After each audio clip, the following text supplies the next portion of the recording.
Okay, I'm Richard Pilon, Richard R. Pilon Sr., World War II vet, re-enlisted after the war for 3 years, went to the Berlin Airlift in June of '48. I do reenacting since 2009. I do 4 different impressions, 101st Airborne, which I'm wearing, 82nd Airborne, 5th Rangers, and 4th Armored. I do this to honor the real World War II veterans and heroes that served, and I try to educate the public through these battles. You are a real World War II veteran.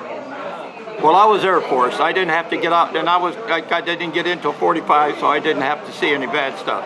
Okay. But I know about the bad stuff, and that's what I try to educate the public of what they had to go through to give them the freedoms that they have today. That's what I'm about. That's what we're all about. I mean, but well, the ones that are here, the ones that are here. Right. You know, like I said, they're the bad ones. Is the ones that had to see the bad stuff is the ones I honor. Right. Everybody had to do their part. Yes. If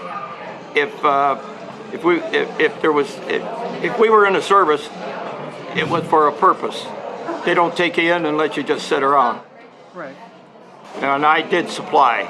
Now you were in the Air Force. You were Air Force. supply. So does that mean like C-47s? No. Well, when we were on the airlift, they started with C-47s, but they weren't big enough to do the job.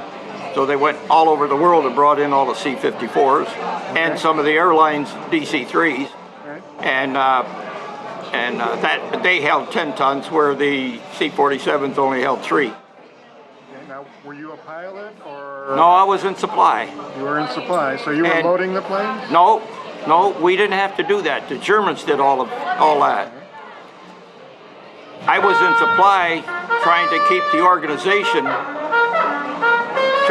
organization supplied with whatever they needed to do their job. I had an old fella one time, I'd say old, he looked older than me, but he was younger than me, and he told me, Mike, I just worked in supply. He says, listen, everybody had a job to do in the service. Your job was supply.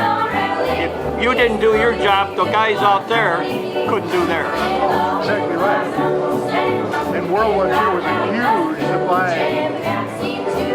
And Berlin Airlift, like General Tunner says, everybody thinks that when I say Berlin Airlift, if they know anything about Berlin Airlift, they think I'm a pilot. Right away they ask me if I'm a pilot. General Tunner at a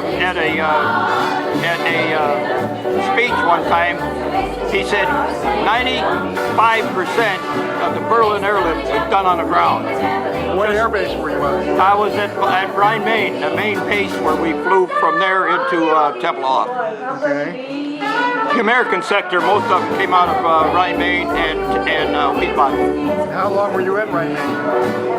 How long were you there? Well, I was only there, I went over there in June of, I re-enlisted after the war in December of '45 for 3 years. I was due to get out in December of '48.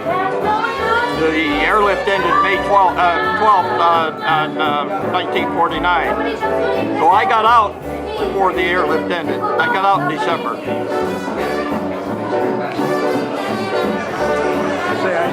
It's a different story than a lot of vets that are interviewed, because there's not too many of us around that did the Berlin Airlift and are active in promoting it. I belong to the Berlin Airlift Customers Association. We have a reunion every year, someplace in the United States, every year in September, to honor, at the end of September, the 29th of September in 1949 was the last official flight they made.